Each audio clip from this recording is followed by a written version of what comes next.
Salam sejahtera Bapak, Ibu, dan Saudara-saudari yang terkasih dalam nama Tuhan Yesus. Kita kembali di hari ini dalam renungan harian kita. Mari kita persiapkan hati dan pikiran kita.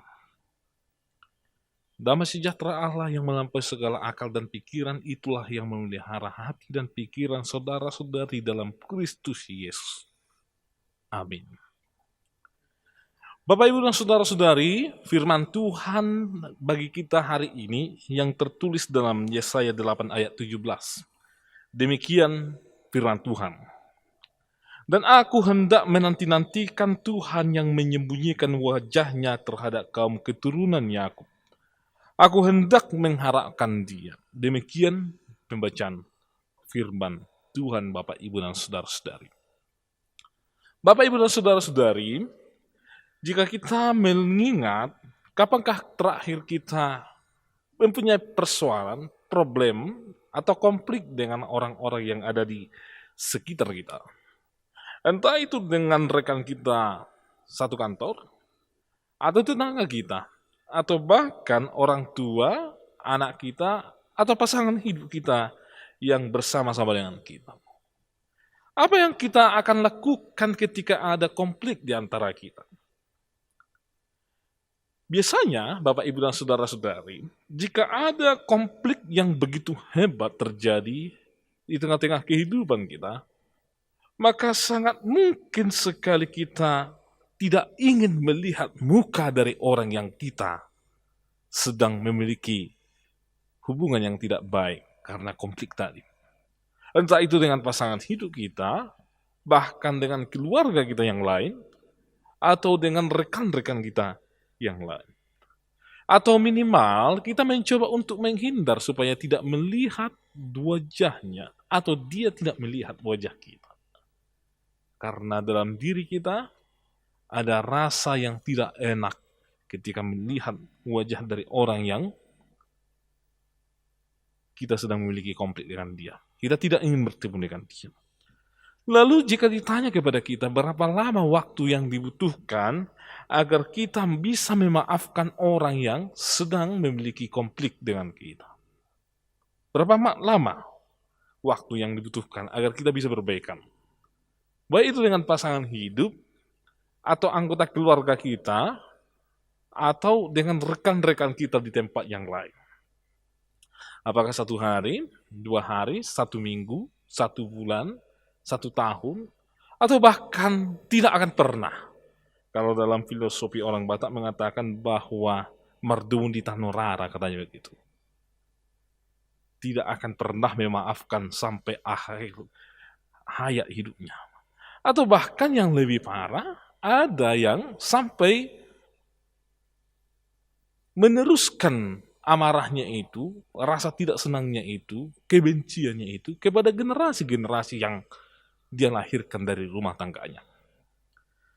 Bapak, Ibu, dan Saudara-saudari, pernahkah kita berpikir jika kita bertengkar dengan manusia saja, memiliki konflik dengan manusia, maka kita bisa saja akan menghindar supaya kita tidak melihat wajah dari lawan kita atau teman kita berkonflik itu? Lalu bagaimana ketika kita memiliki permasalahan dengan Tuhan? Bagaimana ketika kita memiliki konflik dengan Tuhan? Bagaimana ketika kita tidak melakukan yang namanya kehendak Tuhan di tengah-tengah kehidupan kita. Bapak, Ibu, dan saudara-saudari, kita mengingat bahwa sebenarnya manusia itu adalah diciptakan Tuhan, dipelihara oleh Tuhan, dan Tuhan menginginkan manusia itu dekat kepadanya, taat kepada Tuhan, beribadah kepada Tuhan, menyembah Tuhan. Tetapi yang sering terjadi justru manusia itu tidak taat kepada Tuhan, justru manusia itu bahkan lari dari Tuhan, tidak menyembah Tuhan, dan tidak bersyukur datang ke hadapan Tuhan. Dan banyak manusia yang terus-menerus melakukan hal yang demikian, akhirnya semakin jauh dari Tuhan, semakin jauh, bahkan tidak ada lagi niat untuk datang ke hadirat Tuhan atau bersekutu dengan Tuhan. Itulah yang dialami oleh umat Israel pada masa itu, di mana kalau kita mengingat bahwa Tuhanlah yang memilih nenek moyang orang Israel, Tuhanlah yang mengeluarkan mereka dari perbudakan Mesir, bahkan Tuhan yang memelihara kehidupan umat Israel itu di perjalanan menuju tanah Kanaan, dan yang membela umat Israel itu sampai masuk ke tanah Kanaan, memelihara mereka, dan memberkati mereka di tanah yang dijanjikan Tuhan, yaitu tanah Kanaan itu. Dan hanya satu yang dikehendaki oleh Tuhan, diinginkan Tuhan dari umat Israel itu, yaitu umat Israel itu harus taat dan beribadah kepada Tuhan. Namun ternyata di tengah-tengah realita kehidupan umat Israel, mereka sering meninggalkan Tuhan. Bahkan lebih tertarik untuk menyembah ilah-ilah lain. Bahkan ada begitu banyak umat Israel, bahkan raja-raja orang Israel yang tidak taat kepada Tuhan, bahkan tidak ada niat untuk memperbaiki hubungan dengan Tuhan pada masa itu. Karena sudah tidak terbiasa dengan hubungan yang khusus dengan Tuhan.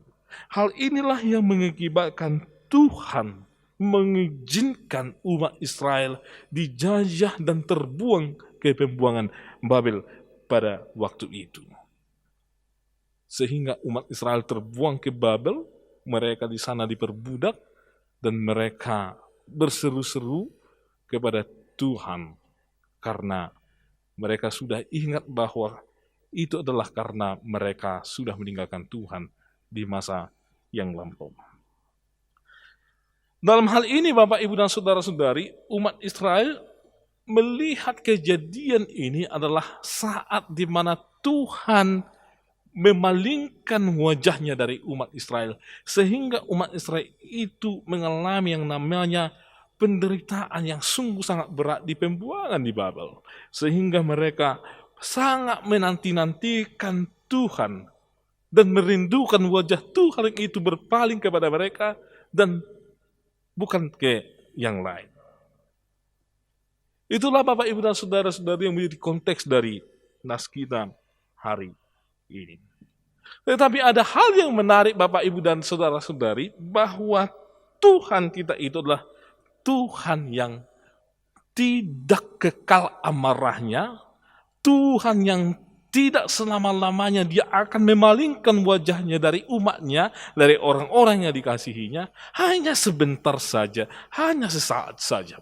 Mari kita baca di Yesaya 54 ayat 7-8, demikian dikatakan, hanya sesaat lamanya aku meninggalkan engkau, tetapi karena kasih sayang yang besar aku mengambil engkau kembali.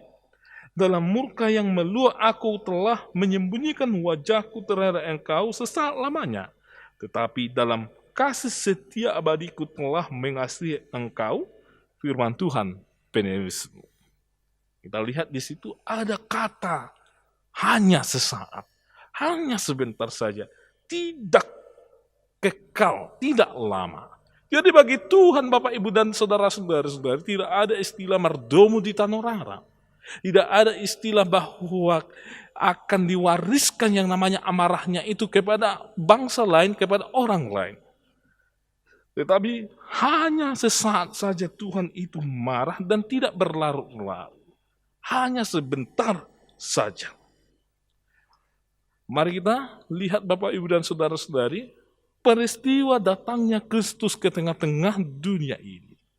Dia bahkan disalibkan, mati, dan bangkit. Itu semuanya adalah bentuk kasih Allah yang sungguh-sungguh spektakuler, yang sungguh-sungguh luar biasa besarnya bagi umat manusia, Bapak, Ibu, dan saudara-saudari.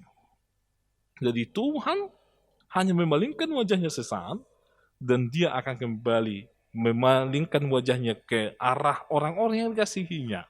Karena Tuhan tidak tahan lama untuk memalingkan wajahnya kepada orang-orang yang dikasihinya. Dia mengutus anaknya Tuhan Yesus Kristus untuk manusia, untuk kita, untuk saudara, untuk siapa saja. Itu adalah karena besarnya kasih Allah kepada umat manusia, kepada orang-orang yang dikasihinya. Saat pandemi ini, Bapak, Ibu, dan saudara-saudari, ada begitu banyak sekali suara yang mengatakan bahwa ini adalah hukuman yang daripada Tuhan. Tuhan sudah bosan dengan kehidupan kita. Tuhan sedang marah. Atau Tuhan akan berencana untuk meninggalkan kita dengan peristiwa pandemi ini. Ada begitu banyak suara-suara yang menyuarakan demikian. Lalu bagaimana dengan kata Alkitab yang sebenarnya, Bapak, Ibu, dan saudara-saudara? Apakah Tuhan sedang berencana untuk meninggalkan kita? Sudah bosan dengan kita? Tuhan yang pemarah begitu? Atau Tuhan sudah tidak ingin lagi bersama-sama dengan kita? Kita lihat tadi peristiwa Yesus disalibkan, mati di kayu salib, bangkit lagi. Itu adalah peristiwa kasih Allah yang sungguh luar biasa untuk kita, Bapak, Ibu, dan saudara-saudari. Apapun dosa kita, bagaimanapun besar dosa kita, Tuhan tidak bosan, Tuhan tidak berencana untuk meninggalkan kita, Tuhan tidak berencana untuk tidak setia lagi kepada kita.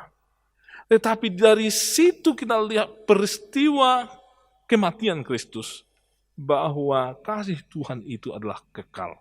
Kasih Tuhan itu sangat luar biasa kepada orang-orang yang dikasihinya.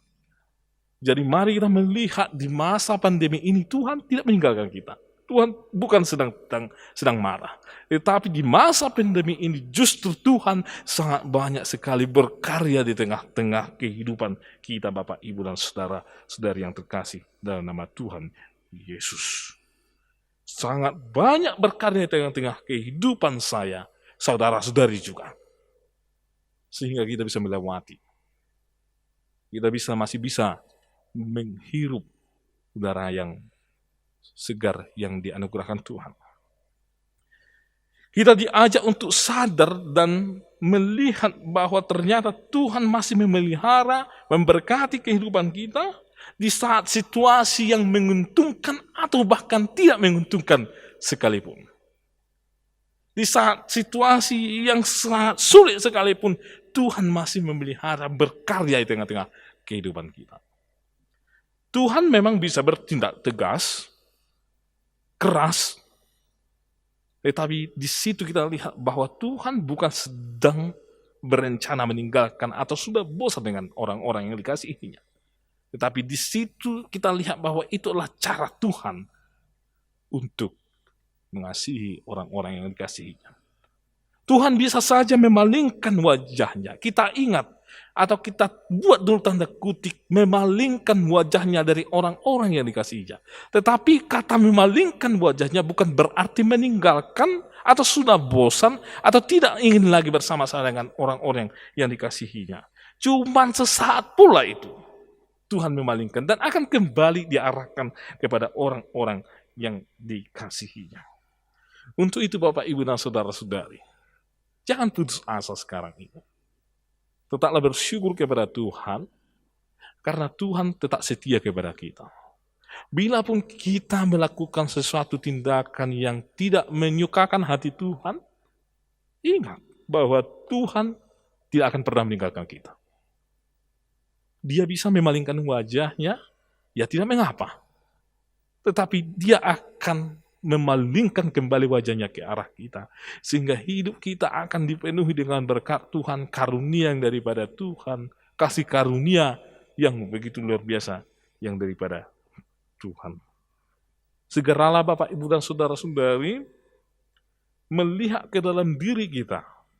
Apabila kita merasakan sepertinya Tuhan memalingkan wajahnya dari kita, kita lihat ke dalam hati kita, apa yang sedang kita lakukan yang tidak berkenan di hadapan Tuhan.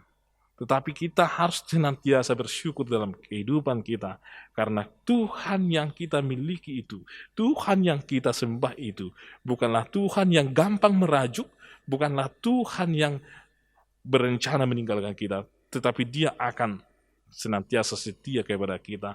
Bagaimanapun kondisi kita, siapapun kita, apapun kesalahan yang kita lakukan, kasih-Nya begitu besar kepada kita. Dan Dia akan kembali memalingkan wajah-Nya kepada kita, sehingga hidup kita akan dipenuhi kasih karunia dan berkat yang daripada Tuhan. Amin. Kami bersyukur ya Tuhan, bahwa Tuhan begitu baik di dalam kehidupan kami. Kami bisa saja ya Tuhan melakukan yang tidak berkenan di hadapan Tuhan. Tetapi Tuhan senantiasa selalu setia. Hanya memalingkan wajah Tuhan sesaat saja. Dan akan senantiasa tetap bersama-sama dengan orang-orang yang Engkau kasihi. Bahkan orang-orang yang melakukan kesalahan sekalipun ya Tuhan, Tuhan tetap setia kepada mereka. Ya Tuhan, ajarlah kami agar kami senantiasa mampu melihat ke dalam diri kami masing-masing betapa besarnya kasih Tuhan. Mampu melihat ke dalam diri kami masing-masing tentang apa yang telah kami lakukan saat ini ya Tuhan. Apakah itu berkenan di hadapan Tuhan, atau justru itu memancing supaya Tuhan memalingkan wajah-Mu daripada kami. Tetapi kami memohon kepada Tuhan, senantiasalah ya Tuhan, Engkau menghadapkan wajah-Mu kepada kami, sehingga kami dipenuhi oleh berkat.